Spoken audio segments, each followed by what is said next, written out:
Hey, what's up, guys? It's Keely's, and I guess I want to talk about OP06, and just how it started. Starting off pretty rough, I would say. If you notice, there's a lot of local card shops. One, they don't get any boxes at all, or they have just enough to do the pre-releases. By the way, I did 5 pre-releases. I think I applied for 7. I got into 6. I got dropped from one, and then I let one of my friends play in one for me. But 5 of them. And then one I was on the wait list, and I was able to get in because I was early on the wait list. But I played in all of them. I opened up a lot of packs. I got 2 secret rare Sanjis. So not the best pulls.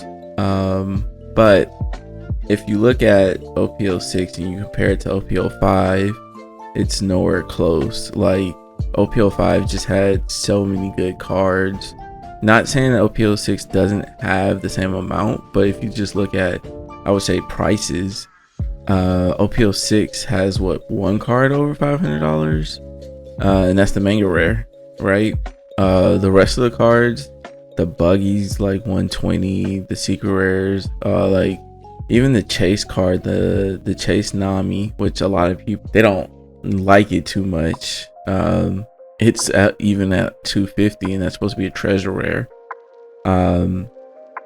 Just looking at those cards, you can tell that it's no OP05, and I understand why OP05 cost so much and why it was at, like, I don't agree that those boxes are around 220. The OP05s, I mean, at one point they jumped up to 400 because a lot of people were chasing one out of those 3 mangas, or the signed Luffy.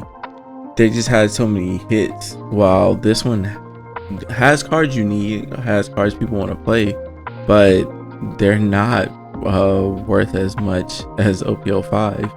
That being said, the OP06, it seems like the game stores, at least in my area in Houston, they just see that it's hype and everybody wants it, and that is true, but for 220 on OP06 is just not worth it at all.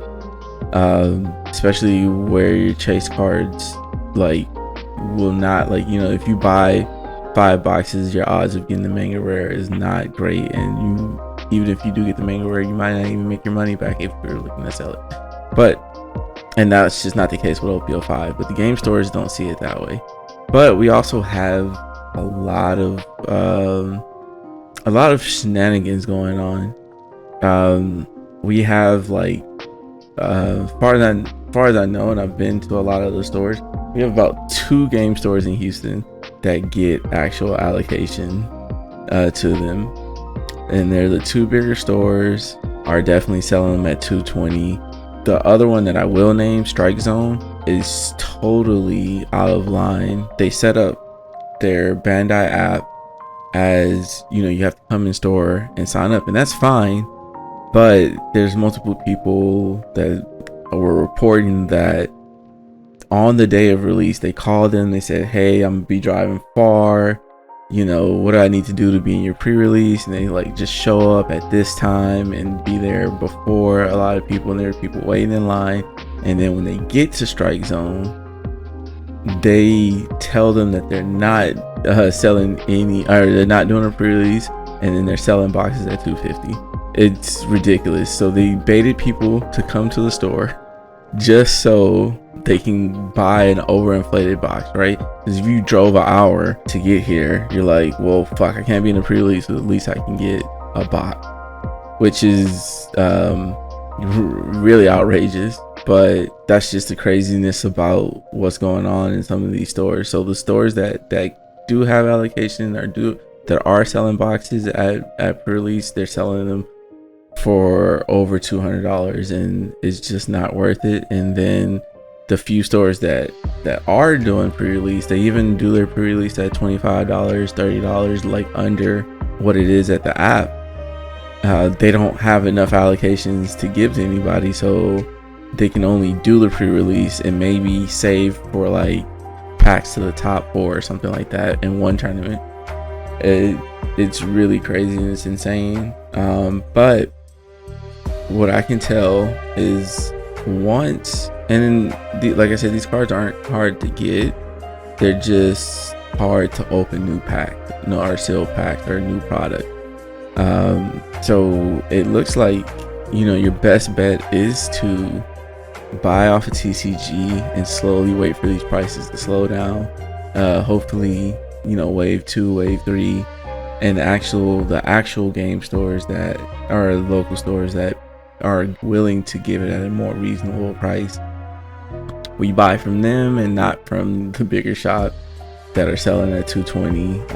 That some of those shops, even like OP05, like when it came out, they were trying to sell for $500, $400, and they had OP05 just sitting on the shelf because nobody was buying them. And if we continue to do that, hopefully the prices come down on the boxes, and it is more worth it for us to open in packs.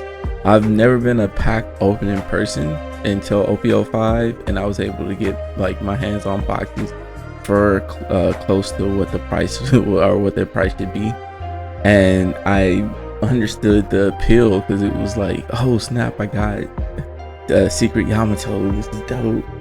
But at the same time, it's like, am I gonna play the secret Yamato, you know? So it's like, I understand that, I see the fun and I want to do it, I want to do the trading. And during the pre-release, it was actually good because like a lot of people were actually trading cards and they weren't really going off of TCG because we already knew like the price was inflated, like pre-release prices are inflated, but people were just trading for what they want. It's like, hey, I have this Gecko Moria, I'll trade you 2 Hordy Jones for my Yamato deck. And there was actually trading going on. I was actually able to build my Reiju deck, even though that is one of the easier ones to build. But I don't know, let me know what you guys think.